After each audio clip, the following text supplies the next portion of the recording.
तर बघा रे, हा जो प्रश्न आहे हा प्रश्न 9वी मध्ये गेल्यानंतर तुम्हाला हा वर्तुळ नावाच्या धड्यामध्ये विचारला जातो आणि तो येतो पण. आणि ह्याच्यावरती एनएमएमएस मध्ये 1 मार्कासाठी हा प्रश्न येतो. हा प्रश्न हा खूप सोपा आहे आणि इतर स्पर्धा परीक्षेमध्ये सुद्धा हा प्रश्न विचारला जातो, जसं की स्कॉलरशिप असेल, त्याच्यानंतर नवोदय असेल. तर ओ केंद्र असलेल्या वर्तुळाचा परिघ 88 सेमी आहे. अँगल ABC 30 अंशाचा आहे. हा जो अँगल आहे हा 30 अंशाचा आहे.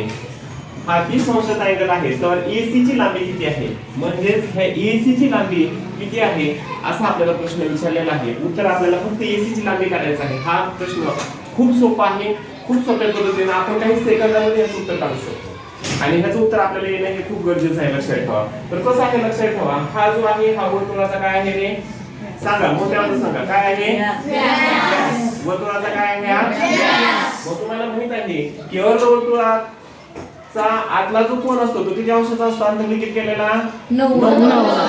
मग हा 90 अंशाचा आहे. म्हणजे आपल्याला या ठिकाणी कर्ण काढता येणार आहे. कारण काय दिलेलं आहे त्यांनी 88 सेमीचं काय सांगितलेलं आहे, परिघ सांगितलेलं आहे.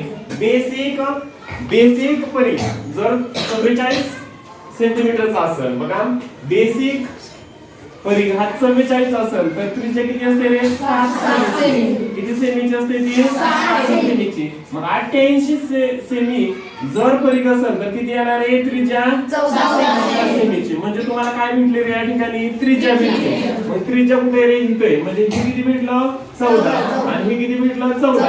AB चं माप किती झालं रे, 28. मग AB हे किती झालं, 28.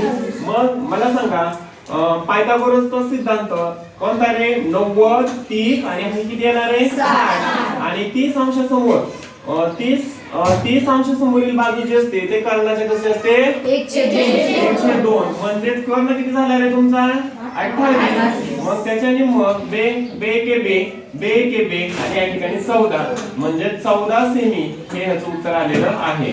उत्तर किती आलेले सांगा, 14 सेमी. Option number 3. आता परीक्षेत चुकायचं नाही ना.